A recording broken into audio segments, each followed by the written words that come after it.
नमस्ते। Sardar Patel educational institute संचालित Shrimati MS. Lakhani कन्या विद्यालय में हूँ धनिष्ठा त्रिवेदी धोरण 8 ની વિદ્યાર્થીનું હાર્દિક સ્વાગત કરું છું। વિષય ગણિત, સ્વાધ્યાય 13 સમપ્રમાણ અને વ્યસ્ત પ્રમાણ। તો વિદ્યાર્થી મિત્રો, આગળ તમે સમપ્રમાણના ઉદાહરણો અને વ્યસ્ત પ્રમાણના ઉદાહરણો આપણે જોયેલા હતા। એમાં સ્વાધ્યાય 13.1 ની અંદર જે પહેલો દાખલો છે એની આપણે રકમ સમજીએ। એની પહેલા દરેક વિદ્યાર્થી મિત્રો છે એ પોતાનું પાઠ્યપુસ્તક અને ગણિતની નોટ છે એ સાથે રાખશે। જ્યાં જ્યાં પોઈન્ટ્સની જરૂર પડે ત્યાં તમે પોઈન્ટ્સ નોંધતા જજો, બરાબર?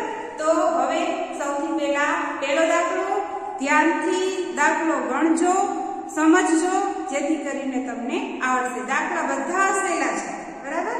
તો હવે આપણે પહેલી રકમ વાંચીએ। એક રેલવે સ્ટેશન પર કાર પાર્કિંગનો દર નીચે પ્રમાણે છે। 4 કલાકના 60 રૂપિયા લે છે, 8 કલાકના 100 રૂપિયા, 12 કલાકના 140 રૂપિયા, 24 કલાકના 180 રૂપિયા। ઉપરોક્ત પાર્કિંગના દર તેમને અનુરૂપ સમય સાથે સમપ્રમાણ છે કે નહીં તે ચકાસો।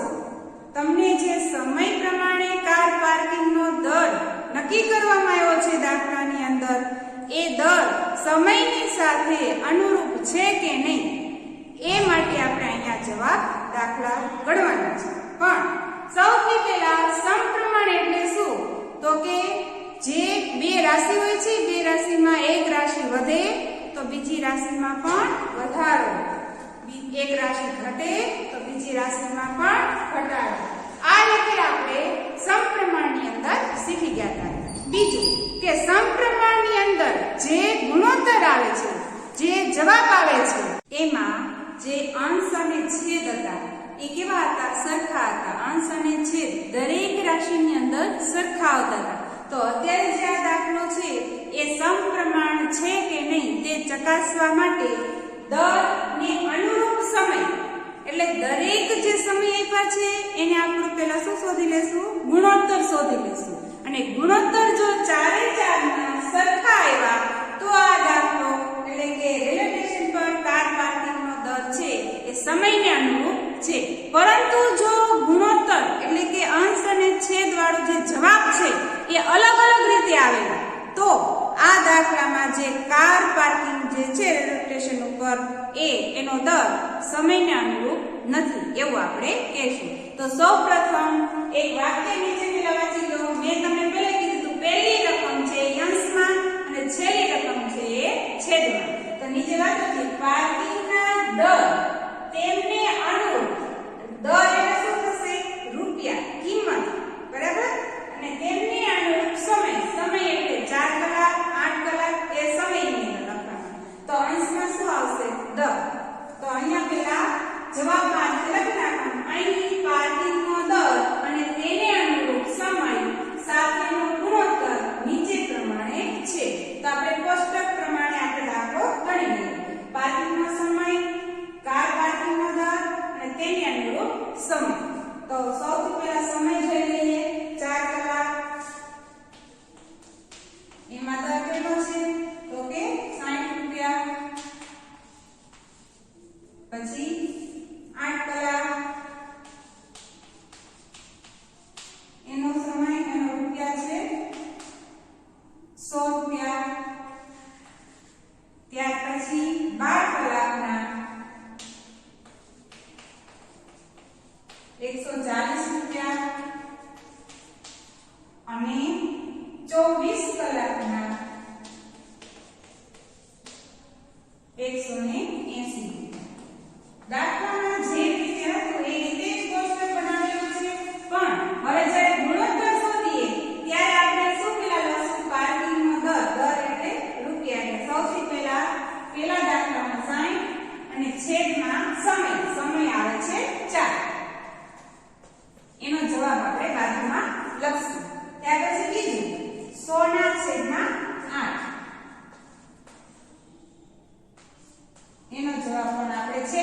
જાય ત્યારે બાજુ મળશે. ત્યાર પછી 140/12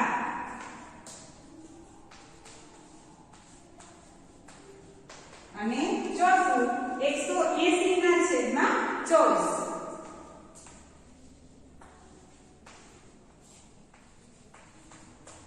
હવે આપણે છેદ ઉડાડીએ. છેદ ઉડાડો તો અહીંયા શું આવશે? જોજી 60 અને 4 તો 15 ચોખ્ખું 60 થયું. હવે છેદમાં કાંઈ નથી પણ આપણે અંશ અને છેદ જાળવી રાખવાના છે. તો છેદમાં કાંઈ ન હોય તો શું લખશું? 15/1. હવે આ દરેકનો જે ગુણોત્તર છે એ 15/1 આવવો જોઈએ. જો ગુણોત્તર સરખા ન આવે તો દર પ્રમાણેનો સમય સમપ્રમાણમાં નથી. તો ચાલો હવે પછીના છેદ ઉડાડી લઈએ. છેદ ઉડાડો એટલે 25 ચોખ્ખું 100 અને 4 દુ 8. લા 4 4 કાઢ્યા. 25/2. હવે તો છેદ ઉડે તો ઉડાડો ને, પણ હવે 25 એકી સંખ્યા છે અને 2 બેકી સંખ્યા છે એટલે છેદ ઉડશે નહીં. તો બીજા દાખલામાં જ આપણે ખબર પડી જાય છે કે જે કાર પાર્કિંગનો દર છે એ સમયને અનુરૂપ નથી. છતાં પણ હજી આપણે છેલ્લા બે ગુણોત્તર છે એના છેદ ઉડાડીએ. 70 દુ અને 6 દુ. 2 ઉડાડ્યા. 70/6. પછી 180/24. તો કે કેવી ઉડાડશો? 90 દુ. પેલા હંમેશા બે સાથે ઉડાડે. 12 દુ. 2 ઉડાડ. હજી ઉડે તો ઉડાડો. 12 છે અને 90 છે તો 45 દુ. અને 12 છે તો કેટલા? 6 દુ 12. એટલે 2 ઉડી ગયા અને અહીંયા 2 હતા 45/6. બરાબર? હવે તમે જો સમયને અનુરૂપ જે આપણે આ કરીએ છીએ, હજી આ 70/6 છે એ જો હોય તો 35 દુ 70 થાય અને 3 દુ 6 થાય.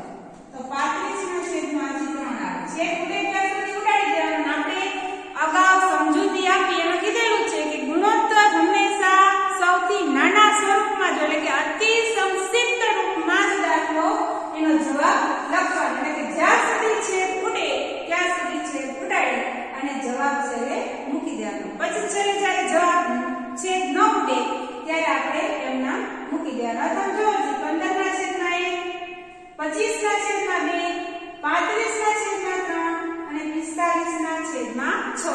તો ચારે ચાર નો ગુણોત્તર અલગ અલગ આવે છે. તો હવે આપણે શું લખશું કે ભાઈ ચકાસવાનું કીધું તો લખવાનું કે કાર પાર્કિંગનો સમય એટલે કે પાર્કિંગ નો દર તેને અનુરૂપ સમય સાથેનો ગુણોત્તર. સમય સાથેનો ગુણોત્તર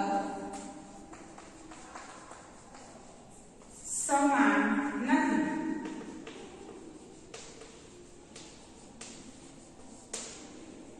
તેથી સમપ્રમાણમાં નથી તેમ કહેવાય.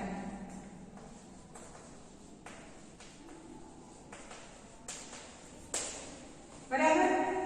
જ્યારે તમે માત્ર ચકાસવાનું કીધું હોય ત્યારે હંમેશા ખાસ દાખલામાં જોવાનું કે પહેલી રકમ કઈ છે તો કે પાર્કિંગનો દર. એટલે અંશમાં શું આવશે? પાર્કિંગનો દર અને છેદમાં સમય. બરાબર? ખાસ ધ્યાન રાખવાનું. ગુણોત્તર હંમેશા કઈ રીતે શોધવાનો? પહેલી રકમ અંશમાં અને બીજી રકમ છેદમાં. તો અહીંયા તમને ભલે દાખલામાં પહેલા 4 કલાકની રીતે પણ અહીંયા તમે જો નીચે રકમની અંદર પાર્કિંગના દરને અનુરૂપ સમય, તો પાર્કિંગના દરને અનુરૂપ સમય, પહેલા દર પછી સમય. તો વિદ્યાર્થી મિત્રો આ પહેલો દાખલો.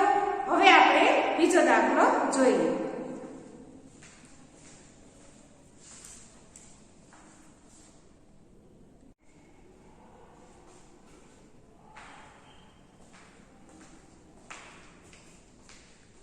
ચાલો હવે આપણે બીજો પ્રશ્ન જોઈએ. એનો સૂચના અહીં રકમ આપણે વાંચીએ.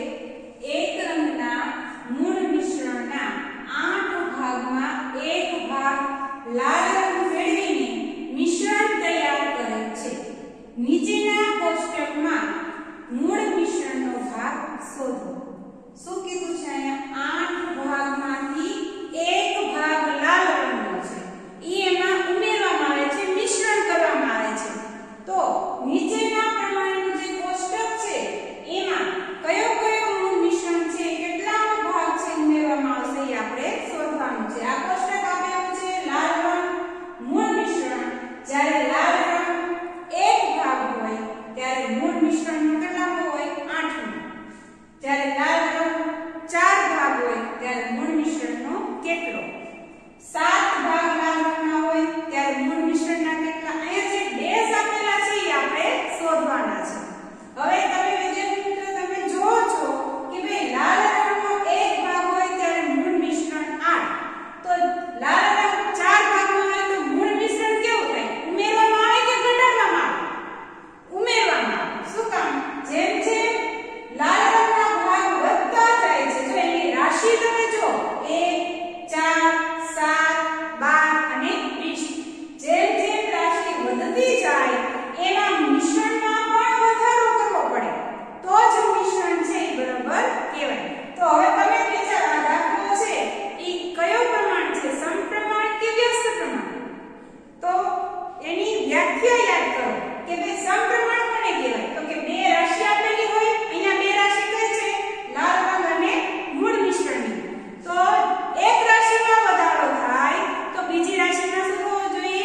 વધારો થવો જોઈએ. તો અહીંયા પણ લાલ રંગનો ભાગ 1 છે ત્યારે 8 મૂળ મિશ્રણનો ભાગ છે. તો 4 હોય ત્યારે કેટલા હોય? તો એની સંખ્યામાં વધારો થાય. એટલે આ દાખલો છે એ કેવો છે? સમપ્રમાણ છે. આપણે આમાં એક ઉદાહરણ જોયું હતું અગાઉ સમજૂતીમાં બોટલ વાળું કે એક બોટલ છે 20 રૂપિયાની, તો બીજી બે બોટલ લેવી હોય તો 40 રૂપિયા દેવા પડે. એમ બોટલની જે નંગ બોટલનો જે નંગ છે એમાં વધારો થતો હોય તો એની કિંમતમાં પણ કેવો થતો જાય? વધારો થતો જાય. તો એને આપણે સમપ્રમાણ કીધું છે. તો આ દાખલો પણ કેવો છે? સમપ્રમાણનો. તો હવે આપણે અહીંયા લાલ રંગને x વડે ધારીએ અને મૂળ મિશ્રણને y વડે. તો આ x છે તો આને શું કહેશું આપણે? x1 x2 x3 x4 અને x5. એવી જ રીતે y અહીંયા છે તો આને શું કહેશું? y1 y2 y3 y4 અને y5.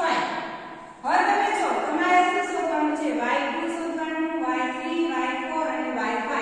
આમે તમે આ દાખલાની અંદર 3 રાશિ મૂકો ને તોય જવાબ આવશે. જો કઈ રીતે? 1/8 તો 4 ભાગે કેટલું? 3 રાશિ તમે આ રીતે મૂકો. શું મેં કહ્યું? 1/8 તો 4 ભાગે કેટલા? આપણે આ શોધવાનું છે ને. તો તમે 3 રાશિ મૂકો તો 8 ગુણ્યા 4 થાય 8 ચોક 32. તો અહીંયા કેટલા આવશે? y2 કેટલા આવશે? 32 જવાબ આવશે. પણ અહીંયા આપણે x2 x3 x4 એવી રીતે સંખ્યા અજ્ઞાત સંખ્યા લખેલી છે. તો આપણે એ રીતે દાખલો ગણશું. આ તમારું એક સમજૂતી પ્રમાણે જે સમપ્રમાણ વાળો દાખલો છે એ આ રીતે 3 રાશિ મૂકીને પણ દાખલો ગણી શકાય. બરાબર? પણ અહીંયા આપણે શું લખવું પડશે કે અહીં લાલ રંગના ભાગમાં વધારો થતા મૂળ મિશ્રણમાં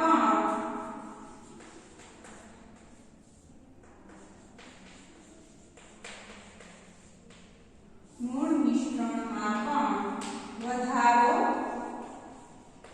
થાય છે. તેથી સ્પષ્ટ છે કે આ રકમ સમપ્રમાણમાં છે.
x5 કેટલા છે 20 છેદમાં y5 ત્રી રાશિ મૂકો એટલે y5 છે ઈ બરાબરની ડાબી બાજુ અને 8 ગુણ્યા 20 જમણી બાજુ કારણ કે અંશ અને છેદ બરાબરની જમણી બાજુ જાય ભાગાકારમાં હોય તો ગુણાકારમાં થઈ જાય. આ નિયમ ખાસ યાદ રાખજો. મેં તમને અત્યારે આ દાખલામાં કીધેલું નથી પરંતુ તમને ખબર જ હોવી જોઈએ કે અંશ અને છેદ બરાબરની જમણી બાજુ જાય.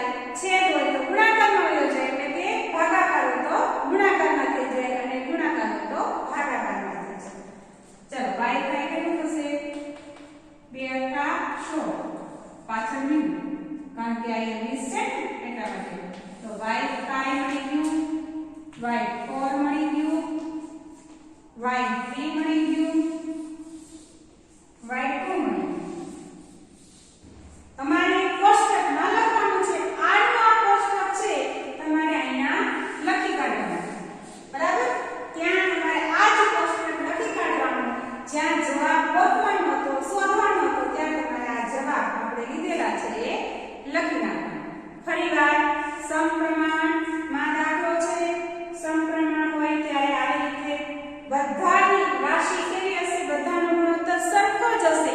બરાબરની નિશાની એટલે શું થાય કે આ બધા સરખા છે સમપ્રમાણમાં છે. ગુણોત્તર બધાનો સરખો આવવો જોઈએ. તો 1/8 છે આ દરેકમાં હશે એમ વિચારી અને આપણે દાખલો ગણવાનો. તો x1/y1 બરાબર x2/y2 ત્રી રાશિ મૂકો આ રીતે એટલે તમને y2 મળી જાય y3 y4 અને y5. આનું આ કોષ્ટક અહીંયા દોરી નાખવાનું છે તમારે તમારી પાકી નોટમાં અને પછી જ્યાં ડેશ કરેલા છે રકમમાં ત્યાં જે જવાબ આવ્યો છે એ જવાબ તમારે લખવાનો છે બરાબર. અહીંયા આપણે દાખલો બીજો પૂરો કરીએ છીએ અને હવે પછી ત્રીજો દાખલો.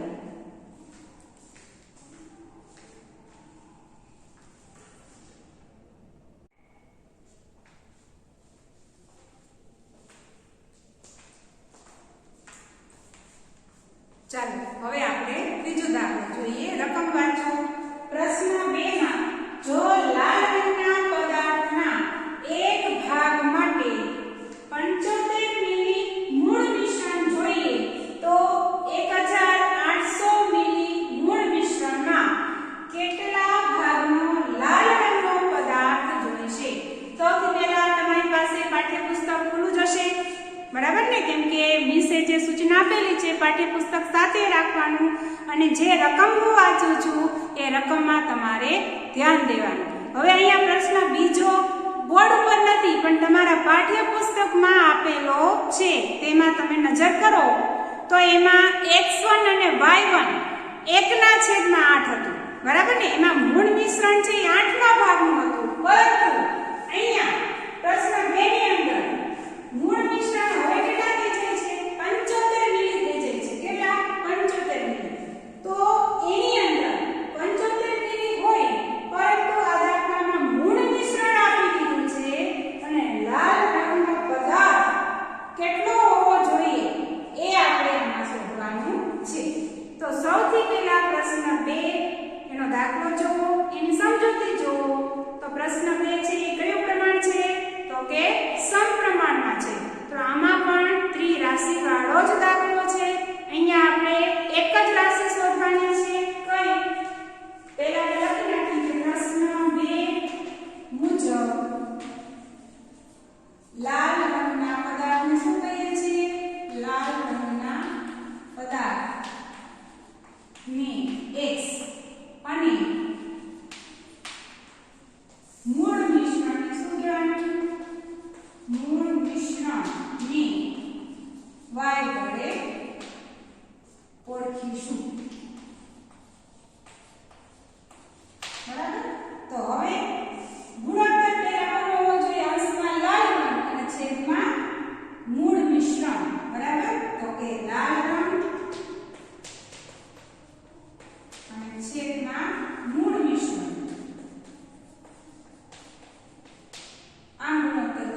બરાબર y1 અને x2 બરાબર y2.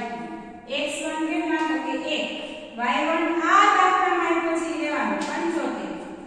મૂળ મિશ્રણને લાલ રંગ એ પ્રશ્ન 2 પ્રમાણે પણ એમાંથી શું જોવાનું છે? એ દાખલો સમપ્રમાણ છે, એટલા માટે આ બરાબરની નિશાની આપણે મૂકી શકીએ, કારણ કે બંનેનો ગુણોત્તર કેવો હશે? સરખો. અને ગુણોત્તર સરખો હોય તો જ આ દાખલો છે એ સમપ્રમાણમાં હોય.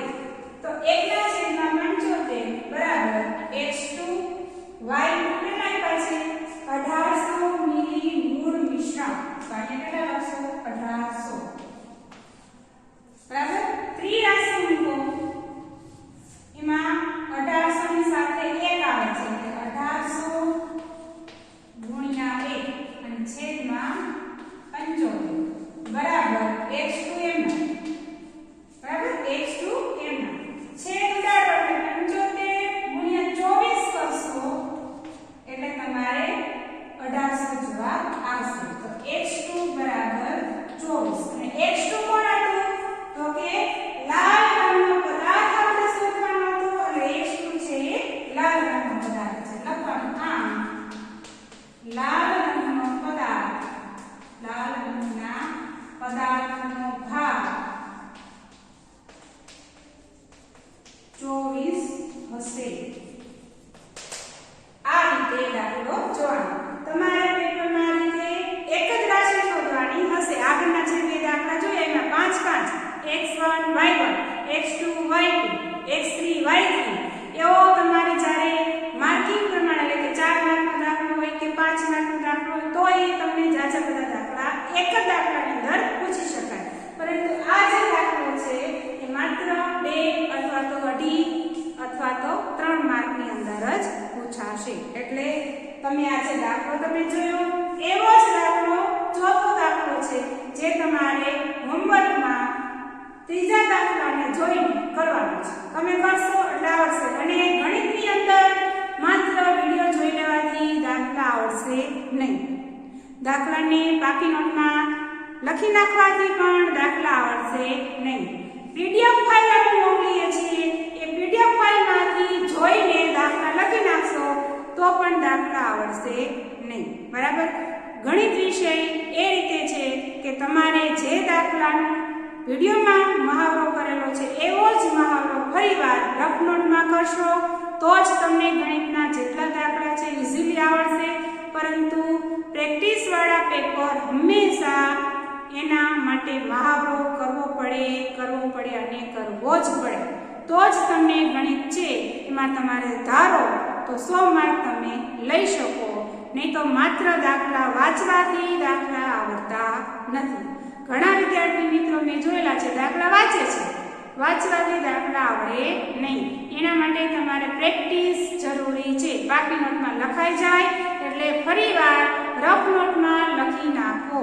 પ્રેક્ટિસ કરવી, લખી નાખો એટલે જોઈને નહીં, એકવાર મૌલિકતાથી મોઢે લખો. તમને ક્યાં અટકો છો એ પછી જોઈ લેવાનું કે ભાઈ હું આ સ્ટેપે અટકી છું, અહીંથી શું આવે તો એ જોઈને પછી આગળ વધવાનું. પરંતુ ગણિતના દાખલા હંમેશા 2 થી 3 વખત તમારે પ્રેક્ટિસ માટે કરવા જરૂરી છે. એટલે અત્યારે તમે 8મા ધોરણમાં છો, બરાબર. આ જે સ્વાધ્યાય છે એ તમારે 9મા 10મા 11મા તમે ભણો ત્યાં સુધી આવે જ છે. તો તમારું આ જે સત્ર છે એમાં જેટલા દાખલા આવે છે એ દાખલાની તમે પ્રેક્ટિસ કરજો. ત્યાર પછી હવે નેક્સ્ટ વિડીયોમાં આપણે જોઈશું.